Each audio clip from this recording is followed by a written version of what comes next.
All right, so welcome back. This is the Premier League preview show, and it's time to get talking. And once on the table today, we are getting to the camp of Liverpool, and there's one man who's going to lead Egypt probably to an 8th AFCON title. We don't know what ever will happen. Actually, some Liverpool fans want Egypt out of the group stage quick so that Mohamed Salah will just come and continue with what he's done for Liverpool this season. So we are talking about the man, Mohamed Salah. He scored or assisted half of Liverpool's goals this season.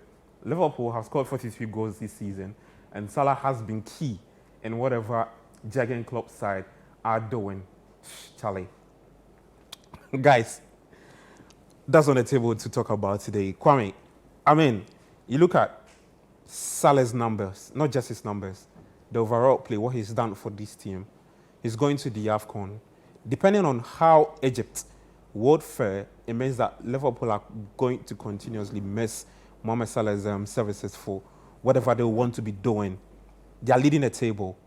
They've got a lot of tricky games you want to put. There's a tie against Chelsea, I believe, and some other games to Arsenal in there. Arsenal, Chelsea, Burnley, Brentford, I think. Charlie, those are tough ties. The man in that Liverpool setup you probably want to rely on or sometimes make things happen for Liverpool's strength. He's also picking up a bit of an injury. Things are not looking good, I want to put it. But, I mean, Klopp will come out and say his last bite, he said, was that he trusts his forward, his God, the forward he's got. So I looked at Luis Diaz's numbers. I look at Diogo Jota, and I look at Darwin Núñez. When you combine their goals, it's just 13 goals. And Salah has scored more goals than the combined front three. I don't know here, Kwame, I don't know. What do you think about Salah's absence? So, historically and statistically, Salah has missed 10 games for Liverpool in previous years, including other AFCON outings. Okay. And out of those 10 games Salah has missed for Liverpool, Liverpool has gone ahead to win 7 of those games, and they've drawn 3. Okay. So, yeah, if you look at that, it looks like a big blow, but Liverpool do manage without Salah. Okay. I looked at some of those past games, and I think mostly they were against Everton, Crystal Palace, Burnley. The wins were 2-1, I think 3-1, 1-0. They were not by much. Huge scoreline, so just trying The only problem this time around is I feel like the fix, and yeah, they drew 1-1 with Manchester United, and Adam Lallana 80-something minute equalizer. Yeah. So historically, they've played without Salah. The only problem is I feel like the fixtures currently are a little bit more daunting, and as compared to the previous ones. Okay. And these fixtures are the Chelsea-Arsenal game. Yeah. This is my thinking. I think they will not miss him. I think Trent will be a huge miss. Yeah. The only reason I say that is because we saw Liverpool against Arsenal last weekend in the FA Cup. They managed to score without him. They were fine up front. We saw them against Newcastle. They were fine up front. You see, the beauty about this Liverpool team is the unpredictability in their forward lineup. Anyone can do a job. Jota all of a sudden seems like a very important man. Okay.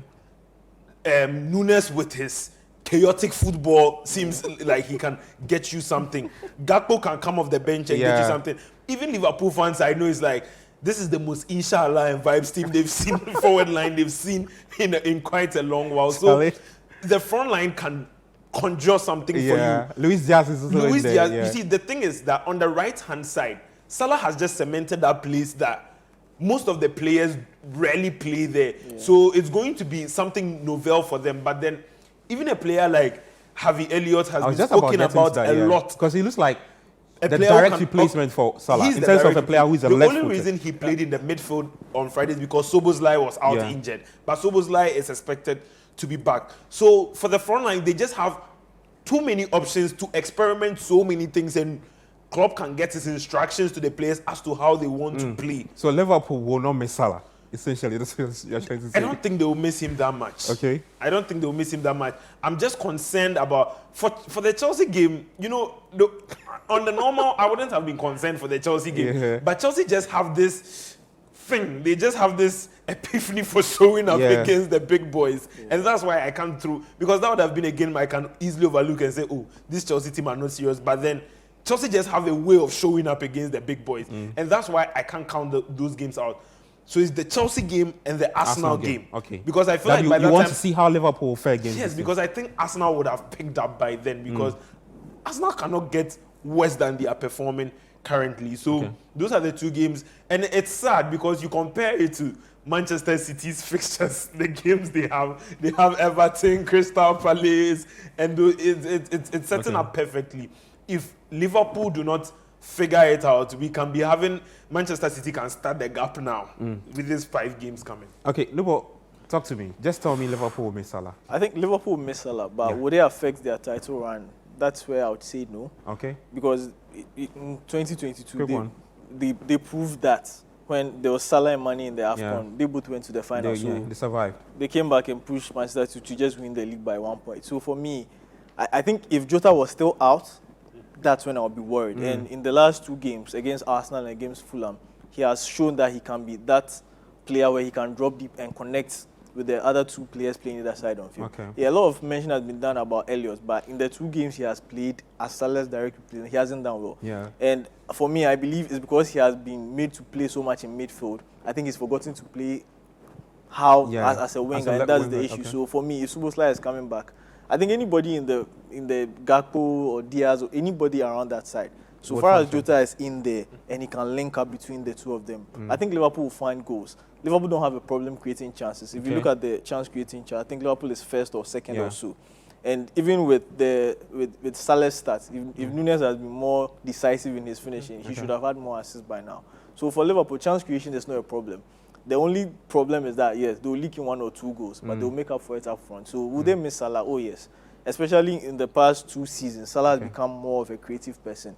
We are seeing his playmaking ability. You look at the first game this season against Chelsea, that pass to Luis Diaz, the outside foot pass, he's giving 3 assists or so. So we are seeing the more creative side of him. But I think Liverpool have enough up front to be able to survive this period when Salah will not be around. Okay, so let's see how Liverpool fare without Salah's absence. I know the Liverpool fans will be hoping that Egypt will lose against Mozambique, and Ghana. then they'll lose against Ghana, and lose against Cape Verde and just come and be like, yeah, we've got some back.